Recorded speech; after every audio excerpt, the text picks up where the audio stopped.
Just wanted to say the trigger warning.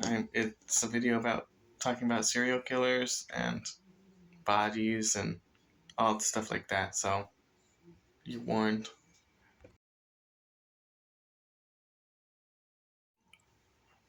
Hello and welcome to the first video like this.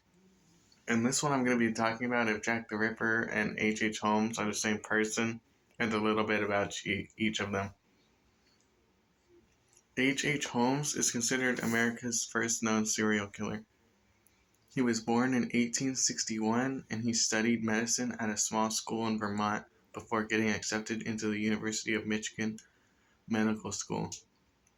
While in medical school, he stole cadavers, then burned and disfigured them.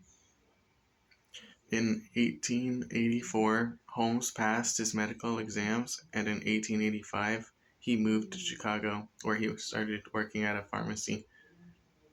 When a drugstore owner died, he left his business to his wife, but H.H. Holmes convinced her to sell it to him. Not long after, the widow disappeared, and Holmes claimed she moved to California, but this was never proven. After Holmes became the drugstore owner, he purchased an empty lot across the street where he designed and built a 3-story hotel, which the neighborhood called the Castle. During its construction, Holmes hired and fired several construction crews, so nobody had a clear idea of what he was designing. Construction was completed in 1891. The first floor of the murder castle had several stores, while the upper 2 levels contained Holmes's office and over 100 rooms that were used as living quarters. Some of these rooms were soundproofed and contained gas lines, so Holmes could asphyxiate guests whenever he wanted. Throughout the building, there were trapdoors, peepholes, stairways that led to nowhere, and chutes that led to the basement. The basement was designed as Holmes's lab. It had a dissecting table, stretching rack, and crematory. Sometimes he would send a body down the chute, dissect them, strip them of flesh, and sell them as human skeleton models to medical schools. In other cases, he would either cremate them or place their body into pits of acids. It's also said the doors locked from the outside and that there were hidden rooms, and supposedly there were walls that moved. Many of the bodies that were located were so badly dismembered and decomposed that it was hard for them to determine exactly how many bodies there were. But when they linked him to the murders, he confessed to 28. But at the time, police only suspected him of 10. From what I found in research, he killed Benjamin Pitzel and his kids Howard, Alice, and Nellie, Gertrude Connor, Anna Betts, Julia Smith, Pearl Smith, Emmeline Sigrande, Emily Van Tassel, Minnie Williams and her sister Ann Williams, Dr. Roussar, Kitty Kelly, John G. Davis, Henry Walker, Milford Cole, Lucy Burbanks, and possibly even the drugstore owner and his wife, which adds up to a total of 18 to 20 people. Supposedly, in one of his confessions, he said, "I was born with the devil in me. I could not help the fact that I was a murderer no more than a poet can help the inspiration to sing. I was born with the evil one standing as my sponsor beside the bed where I was ushered into the world, and he has been with me since." On May 7th, 1896, Holmes was hanged at Moyamensing Prison, also known as Philadelphia County Prison. Holmes asked for his coffin to be contained in cement and buried 10 feet deep.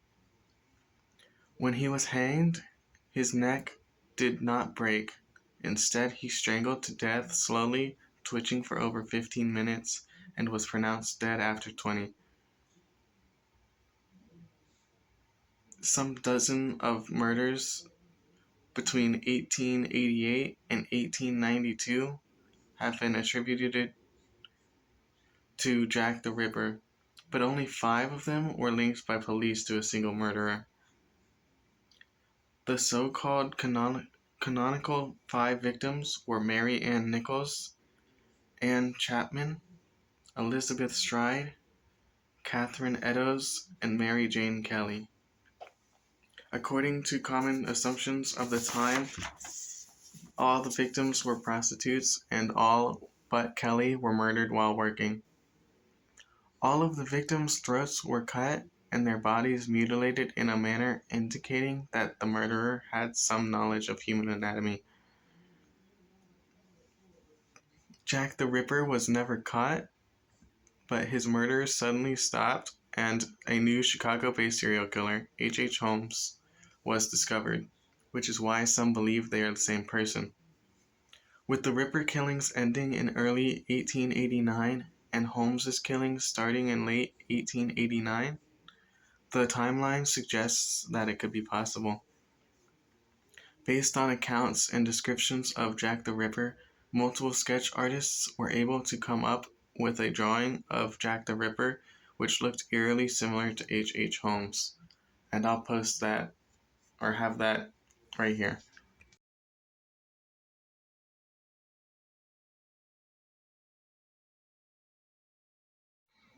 Even though Jack the Ripper was in London, it's possible he was American. When the Dear Boss letter was analyzed by linguists, they said they believed the letter was written by an American. The main reason experts deny that they are the same person is that they had different motives. While many experts believe they differ too much, someone who murdered as much as Holmes did probably enjoyed killing as much as Jack the Ripper did, if not more. Not only that, but Jack the Ripper's final murder was different from his previous ones, in that it seemed much more premeditated, so it's possible he evolved into Holmes. This theory could be viable if H.H. Holmes was in London during part of the murder castle's construction. It would have had to have been the months between him hiring and firing construction crews. But in my opinion, they totally could have been the same person. I hope you liked this type of video. I plan to do more of them after the teaching series. I have been enjoying it. It's going to be mostly rewritten versions of the podcast episodes at first, but definitely let me know if you like them.